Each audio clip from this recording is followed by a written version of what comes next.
Like even the other night was a Saturday night. I went to my club, all right, 1880 club. It's a Lions club. And there was like, the jazz band, they were playing and there was dancing and there was just, being happy. My goodness, there were so many ladies that came up to me and appreciating that I brought light upon them. I was just only dancing. You know what I was thinking about, funny enough, dancing, in the sense that back in the days, as you said, almost all generations before TikTok, anything before TikTok, people would dance for the joy of dancing. Their Yeah. body would move to what they're feeling. Correct. Whereas now, everybody is moving to somebody else's dance. I create clear thinking and decisive leaders who can amplify their influence. Contact me to find out how I can help you or your organisation. And today our guest is Nancy Ho. How are you doing, Nancy? I'm doing really great. Thank you. And yourself? Yeah, I'm doing good. The sun is shining, so it's hard to be upset when it's all sunny outside, especially when you're in the UK. Right. So, Nancy, do you have a film genre you like? A film? Film. It's in top of like horror or drama. What I usually like are kind of like real story. I'm not very much, a movie goer kind of thing, for whatever reason. Okay. But I'm not really into like real story. I just came back from LA last Monday. Yeah, this week. Yeah, arrived. Then in a plane, right? So many hours. What, it was 16 hours flight? Gosh. So what do you do, right? One of the things you do is to watch show. Right? That's the really time that I would do that. Yeah. And I chanced upon this particular movie that was a real story about this Paralympic athlete, sprinter. All right. He had cerebral palsy and how he overcame, and, cerebral palsy having a problem to stand and to walk, and then the ability to run and race and won the gold medal. I mean, for the Paralympic. That's sort of a show, all right, a film, really moved me. Yeah, I enjoy those kind. Yes. You know what I think with me with films, it's almost like you go through a season of things, don't you? So it's almost like I'll watch a lot of documentaries. I love a documentary, but then other times, like I've been watching loads of K dramas recently because I've just got into K dramas, and I'm like, it's just like, I don't know how long that will last for, but I'm just loving them at the minute. And I just think it's the idea of being exposed to something different and recognizing that there's no monopoly on a good story, and language doesn't need to be a barrier. I can read the subtitles as good as the next person. Yeah, exactly. For that sort of, I usually watch those from Hong Kong, right? But the script usually has to reflect, or the one that I choose reflects that psychology of people, psychology. Yes, that's what I'm saying. Yeah. Yes, that's what I enjoy too. Okay, we understand. It is. It's like seeing a different culture and then saying to yourself, is this the real culture, or is this a stereotype of the culture that you're watching? So then it makes you kind of go, I'm going to go and find out. Right. So it's interesting. So tell us a little bit more about you then. I've always been lucky. That's from good. The very beginning. All right. Although it may sound a little it may sound a little negative, but for some reason it is not for me. Example, right? I was so blessed to have my late father, whom I only had for 3 years because he passed on after 3 years. Oh. But when I was 3 years old, so it sounded not positive, right? But no, I had the best programming. I have the best, believed any parent could transfer to their child. Wow.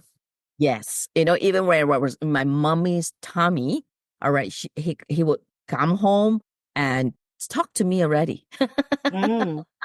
Yeah, and those days in the 60s is kind of a rare thing, Yeah, like, yeah, of course. Yeah. I mean, the old school, right? But he did that. And between my mom and dad also, that was a time that their relationship was at the best. Yeah. Yeah. And also then, my dad was an accountant and the jobs were good and everything else. So because of such positive, I call it programming, all right? Yeah. So therefore, I can only say this, I only know love, nothing else. You know what? I wish there were more people who could say that. That's what I think one of the tragedies of being human, that there aren't enough people who can say, actually, I grew up in a very positive environment and I am becoming all I can be. That's, well, I suppose that's why people hire you, right? And people like me to help write some of those things, I guess, or help to write it. Like even the other night was a Saturday night. I went to my club, all right, 1880 Club. It's a science club. And there was like, the jazz band, they were playing and there was dancing and it was just, being happy. My goodness, there were so many ladies that came up to me and appreciating that I brought light upon them. Yeah. I'm like, what did I do? I was just only dancing. You know what I was thinking about, funny enough, dancing, in the sense that back in the days, as you said, almost all generations before TikTok, anything before TikTok, people would dance for the joy of dancing. Yeah. Their body would move to what they're feeling. Correct. Whereas now, everybody is moving to somebody else's dance. And even though you look at individual dances and go, that's really good, it's not the same because it's uniquely different, but the same as everything else. It's a bit like AI pictures, isn't it? They all have that same feel to it, that you feel you've seen it before, even though it's amazing, the new one that you've seen. Right. And I think that kind of mentality must have an impact on how people feel in terms of their well-being. Because supposing you're a great freestyle dancer, but you can't dance to someone else's rhythm, do you now feel that you can't dance and you shouldn't dance because you look weird? But you don't really look weird, but it just seems weird because you haven't got 20 people in a line jumping up and down. Yeah. I mean, you must see that in your work because aren't you all about that professional paradox about striving for success without sacrificing your well-being? Yep. In fact, I've written a book called Author with Jack Canfield, and the title is Success Redefined. And the title that the chapter that I've written is about the paradox of success, hidden struggles of high-performing professionals. And I've written this book, or rather, the chapter that I choose, the title, all right, is because people can succeed, which is, of course, an important thing in life, but they often sacrifice, and the sacrifice is not the positive sacrifice. They did not even know the after effect that they will suffer from it. So it's not the positive sacrifice that I'm talking about. For example, all right, I have clients that came up to me, all right, they work through their issues and stuff like that, and they're successful, and the appearance, they have it all, but they can still feel void within them. Oh, that's quite a statement in the sense that you're saying they can feel the void. What is the void? Tell me about that. It's like, it's meaningless. Yeah. That it's like, okay, yeah, I have the power, I have the status, I have the wealth, I have the title, what have you, all of that, right? Family, everything else. But deep down, they do not have joy. You see? So that's when I was describing that I've been blessed, I'm so lucky because from young, I just know how to enjoy without needing like someone Not that I'm against people, I don't want people, but I don't need to clinch on someone so that I can do this, so that I can be happy. I don't need the external thing, but it's really coming from within. So quite naturally, often people ask me, why did I do what I do, in the sense of to choose the profession as a life strategist? It's a natural progression. It's not like, okay, I suffer about something and I overcome it, then I realize it, and then I become one. No, it was just a natural progression that I just want to impact on people's life. Yeah, that makes sense. Even as a kid, even that smile, like I say, when I was dancing, and that club happened to have like 70% ladies than men. I don't know why. You're all dressed up. Everybody looks good. But then somehow, I would turn to someone and sort of like, encourage them. Come on, dance, man. And everybody was themselves. So I could see that joy. But a lot of high-performing professionals, yes, they work hard. They have their vision, they have their goals, and they pursue it, which is great. But then at the end of the day, you should feel fulfilled. But they don't. They don't feel fulfilled. There's no fulfillment. That's true. And I wonder whether it's because there is no focus on fulfillment. So if you think about nowhere through your education, your formal education, at least until, you've got even up to degree level, there's nobody that says, this is all interesting, but what you need to be is fulfilled. And this is, this may be your path to fulfillment, but it's not presented in that way, is it? It's like, get the exams and you'll get a great job and you'll make money. But the end goal isn't, and you will feel fulfilled. Correct. So do you think it's like the thing that everybody needs, fulfillment, but nobody knows they're lacking of it? Do you know what I mean? Because they don't know to look for it. I suppose it got to do with, we look at external achievement, right, as the focus, as you mentioned, the focus, right, as the external achievement. But then, they did not know, or most people did not know, that even you achieve the external XYZ, it's not necessarily something you really, really want. Yeah. Because the thing, that I often coach it to start with, right? What do you not want? Sounds strange, right? Everybody's always talk about what do you want. I said, no. Step back. What do you not want? It's a good question, isn't it? In fact, it's you to think about what you want. Yes. In fact, it's a tough question. You see, what you want has a lot of shiny objects. Yeah. What you do not want is really inside. What goes against us? What make us lose sleep, so-called. So when you can answer what you do not want, then we can look at what we want. And of course, that has to also come from our core values. Yeah. All right. So we know what I don't want, then go into what I want, and then based on my core values that I would pursue my life, so to speak, or go into the path that I want to achieve.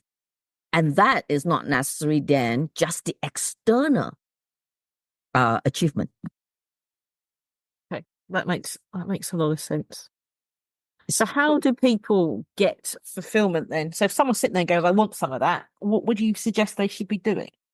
Yeah, exactly. So that's why I have to coach them first what they don't want. Because it's pretty hard to do it by oneself. Yeah. It's not easy, some people may DIY, they can do that. Most people can't, because it's not just simply, answer the question, because I deep dive, all right, into what they don't want. And of course, it's like sometimes it can be quite hard to really answer that because we're so used to what we want. What we want is, so from there, then I would help them, all right, to know what is truly important within, and hence those are the core values. Okay. Yeah. So for example, my core values are loved and truth, being truthful. So everything that I do, I base on these two very strong core values, love and truthfulness. Mm-hmm.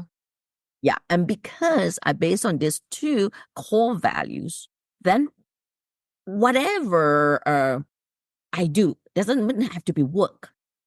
So it's really coming from what I want. Okay. What it means to me. So in your chapter, you've got 5 points on how to, on your roadmap for focusing on fulfillment. Did you want to talk through those? You've got the first one being introspection. Yes, right? You could do introspect, So what the introspection, like I said, is what you do not want and stuff like that, right? Then after that, of course, at the end of the day, right, our well-being is very important. Yeah. Right? So if we do not focus on well-being and only focus on the external achievement, then that's where the fulfillment and meaning is not there. Okay. And the other thing that's very important is what we are willing to do, as well as what we are not willing to do. As simple as that, That makes sense. And then you've got the second one being individual improvement. Yes. So you have to pursue or aim to be better. You've heard of Kaizen, right? Being 1%, better, 1% improvement, right? Just 1% each task, each time. So even I coach younger people, time and again, I do have like teenagers that come or the 20s, although it's a very small group of people. The one thing I actually would want to teach them, all right, is not to go and think about the big goal yet. You can have an idea what's your big goal, but come back, all right, to focus on the attitude of seek excellence, not to become the best, because the best has a ceiling. What happened after you become the best? Right? You stop because I'm the best, right? There's nowhere for me to go. And even I suppose you stop seeking as well, because if you believe it's best, and then somebody comes along who knows more, you're like, no, that is not right because I'm the best. There's issues there. And then you've got integrating your personal and professional life. Yes. Okay. So with those, what you don't want, what you want, what you're willing to do, what you're not willing to do, right? Then you're able to have this balance. Okay, a balance between your professional success with your personal satisfaction. Yeah. Okay. Yeah. To me, work is my lifestyle. I call it work because I have to show up. Right? That's responsibility. Right? If I call it play, then I can cancel anytime or I don't show up. Right? Oh, I see what you mean. Okay. Yeah, but otherwise, it's not. It's just my lifestyle. It's part and parcel of the things I want to do, the things that I'm willing to do. Yeah. So therefore, is personal satisfaction. Yeah, that makes sense. Yeah. Then you've got interpersonal investment and investing intrinsically. So what do you mean by those two? Self-care. Self-care for me is number one. So again, if people are so vested into the external achievement, and then they lack self-care, that's where they get stressed and burnout and not looking after themselves, and they are, they're haggard and they become sick and all of that. Like for example, I find it very interesting. In Singapore, that's where I am. All right, a lot of people keeps pet dogs, and they will actually got their helper to bring the pet dog out for a walk, but they themselves do not exercise. So interesting. I wonder how it works. I mean, I'm not a dog owner, but I wonder whether if the dog's at home with the helper and the owner, but the helper is the one that's feeding it and walking it, Is it not more attached to the helper? It's not about the helper, because I would imagine that they know, right, for the dog to take walk, i.e. exercise, is important. Yeah. And that dog, of course, is their, they love the dog. But then they lack self-care. They can't see that is so super important for themselves. It's a common issue, though, isn't it? It's because you can see doctors can be very unhealthy because they're so busy making sure we are healthy that they don't take care of themselves. It's a very common phenomenon, isn't it? So when I go into, I have my group coaching, and I would, plan that they go to exercise like 5 times a week. I do that personally. Mm-hmm. Right? You have to look into the supplements. We don't have to be a health freak, to eat so healthy, but we know what's not good. So just eliminate those things that's not so good, or just have it once in a blue moon, and we'll be fine, right? I mean, we're fine. It's like, not eat out and pick out, and, then you get unhealthy. And self-care is not just the physical, but the mental as well. What do we feed our mind? Okay, then. So do you believe then that the roadmap is all we need to become successful without sacrificing our well-being, or is there anything else? The roadmap is a framework, I'll call it. Yeah. But if on top of that, if a person can become spiritual has got nothing to do with religion alone. Yeah. And a person is spiritual, then you really would achieve success without sacrifice, without the pain, without that struggle.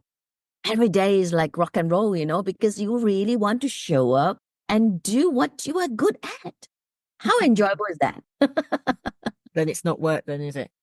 Yeah, it's not. All right. Then it becomes exactly. Our brain produces chemical. Feel good chemical. Feel good, but feel bad chemical, right? The brain produces bad chemical. So when we are always feeling good, then the brain produces good chemical, and then we are healthy. All right, we are healthy, we are good. All right, there always be good new cells that our brain produce. So everything just like clockworks. Makes sense. Nancy, it's been so good to have you on the show. Thank you. Indeed, my honor. Thank you, Judith. Thank you. And thank you out there for tuning into the Maverick Paradox podcast. I am Judith Germain, your host, and I hope you've enjoyed today's conversation. The Maverick Paradox.